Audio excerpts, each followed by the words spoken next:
in all its essence. Listen to the Your Voice 102.9 Your Frontier FM Ilaro. The Your Voice. From the studio of Your Frontier 102.9 FM, it's midday. No matter how small radio is, it's always big in info. There's this idea that justice is self-defense. We have on your number one radio station, 102.9 FM, the Your Voice. While others follow the trail, we break the news. In times of universal deceit, telling the truth becomes a revolutionary act. The president has rolled out a clear plan, but our problem is executing them. From the corridors of power to the streets of Yewa land, from Nigeria to the rest of the world, we bring you Tamil reportage from local stories to national and international news at the frontier of truth and at the heart of the people. This is Yewa Frontier 102.9 FM News.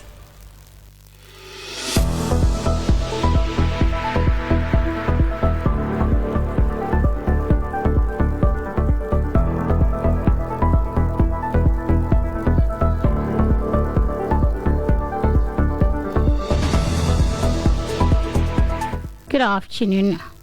This is the media news on Yewa Frontier 102.9 FM. I am Kike Lomo Fatwashi. Here are the top stories. Police arrest man for spreading false bandits invasion. Police arrest suspected bandits in military uniform. US approves sales of anti-drone weapons to Kuwait. The news shortly.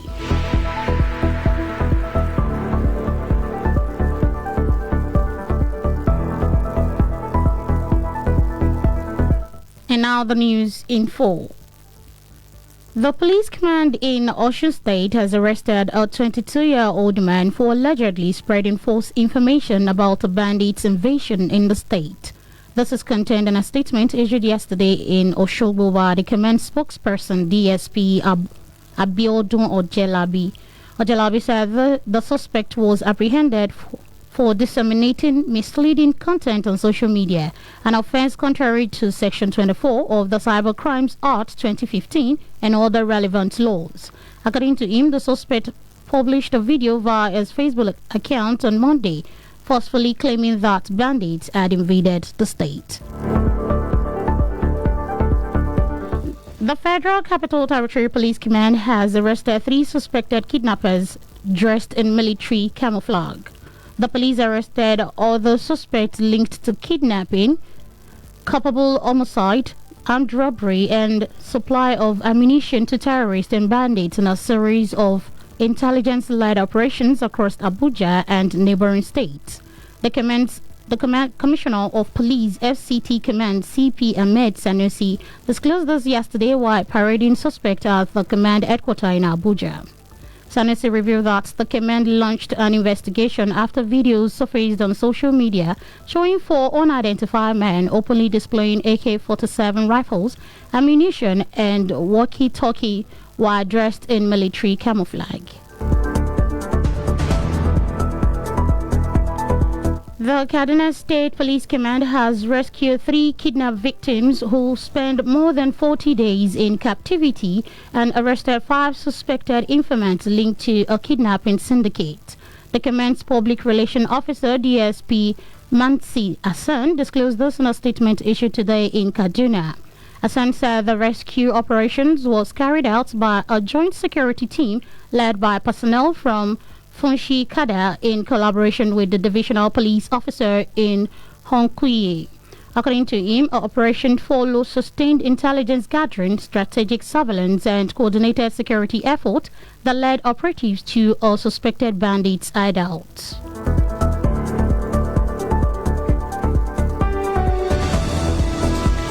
The Muslim community in Oyo State has condemned the Sharia-related demands reportedly made by terrorists holding teachers and pupils adopted from schools in Orire local government area, declaring that the criminals do not represent Islam or Muslims. The position came as public and private schools across Oyo State's 33 local government areas shut down in solidarity with the adopted victims. The adopters who attacked 3 schools in Esinale, Yaota and Alausa community on May 15 reportedly demanded the release of detained terrorist commanders, paying of ransom to Hilux vehicle and the implementation of Sharia-related law before freeing the captives. And a statement issued yesterday and jointly signed by its chairman Alhaji Ishaq Sanvi and Secretary General Alhaji Murisiku Yisambade. The Muslim community in Oyo State described the terrorist action as criminal and contrary to Islamic teaching. You're listening to Midday News on your Frontier 102.9 FM. Still to come. U.S. approved sales of anti-drone weapons to Kuwait. Please join us again.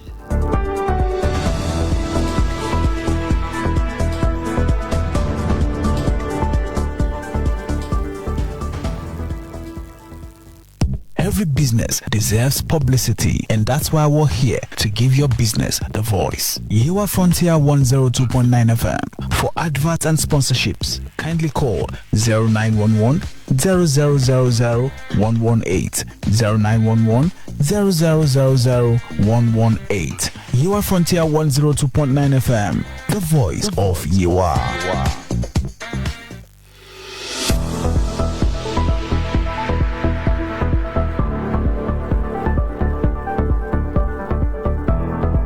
You're welcome back. You're still listening to the Midday News on your Frontier 102.9 FM. To stay connected with us beyond the airwaves, kindly follow us on Facebook, your Frontier 102.9 FM, on Instagram, YouTube, TikTok, and X at your Frontier FM. You can also listen to us from anywhere in the world via Radio Garden. To report any newsworthy incident in your area, kindly send a message or call 0809 081 1040. And now to the rest of the news.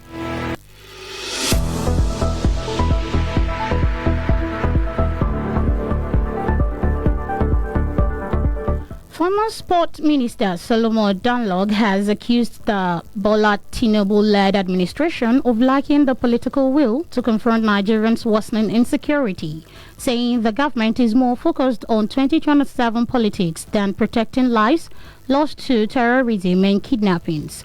Speaking yesterday on a national television, Danlog delivered a sharp critique of the government's security response and overall leadership record.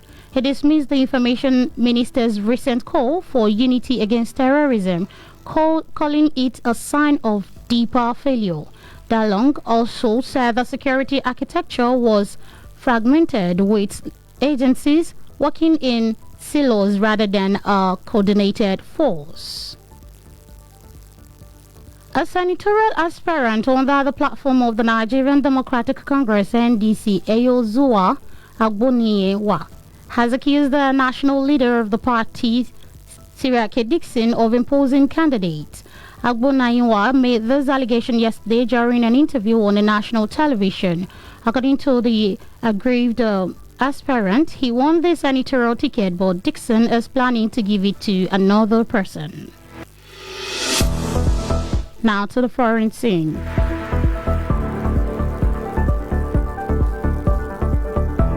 The United States announced yesterday its approval of a $1.98 billion arms sales to Kuwait, one of the Gulf countries hit by Iranian strikes during the Middle East war.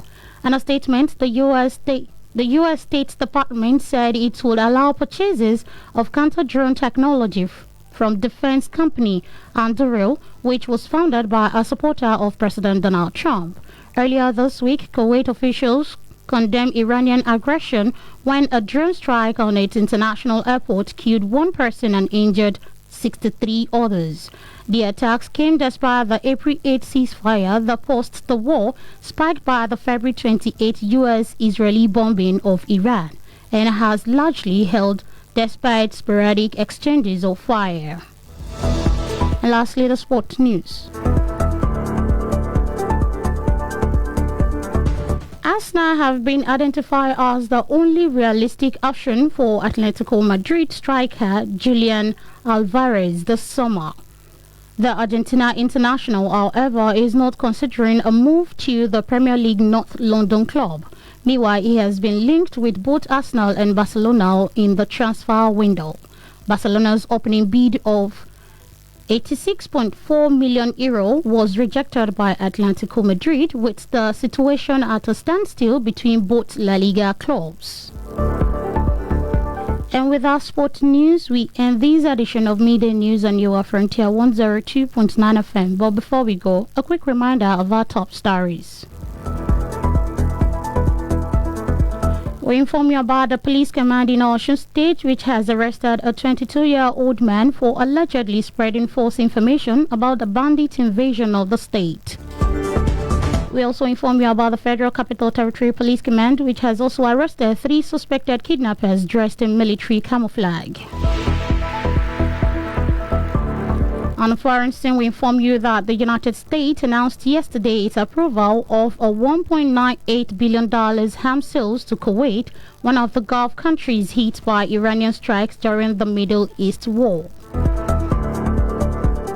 To stay connected with us beyond the airwaves, kindly follow us on Facebook, Your Frontier 102.9 FM, on Instagram, YouTube, TikTok, and X handle at Your Frontier FM. You can also listen to us from anywhere via Radio Garden.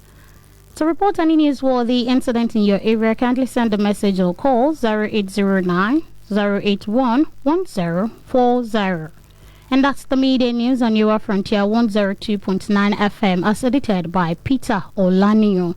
My name is Kike Lomo Fatwashe. Thanks for listening and good afternoon.